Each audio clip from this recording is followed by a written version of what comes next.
all heard the biblical origins of Christmas, but societies have been celebrating light and birth in the darkest days of winter centuries before Jesus walked the earth.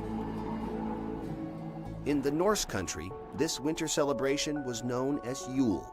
Around December 21st, the winter solstice, fathers and sons dragged evergreens indoors as reminders of life and set logs on fire as a promise of good fortune. Ancient Rome had its own December festivals. 1 week before the winter solstice, Romans began celebrating Saturnalia, an orgy of food and drink in honor of Saturn, the god of agriculture. Some Romans, particularly soldiers and government officials, also worshipped Mithra, the sun god. It is believed that to this small but powerful sect, the birthday of Mithra, December 25th, was the holiest day of the year.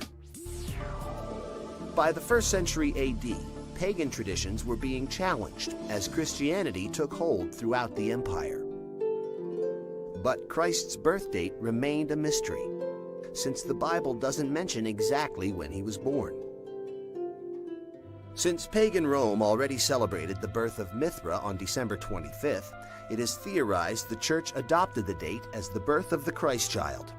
In the 4th century, the Church made it official, declaring December 25th as the feast day of the Nativity. The Church knew it could not outlaw the pagan traditions of Christmas, so it came to accept them. The evergreens traditionally brought indoors were decorated with apples, symbolizing the Garden of Eden.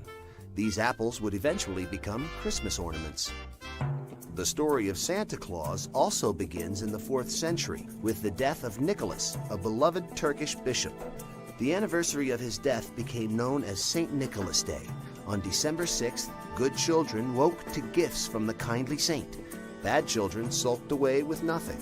In Holland, he was known as Santa Claus. 1,500 years later in America, a seminary professor named Clement Clark Moore reimagined the legend of St. Nicholas. In 1822, Moore wrote a poem called The Night Before Christmas about a good-natured saint named Santa Claus, who was pulled by a group of reindeer and came down the chimney on Christmas Eve.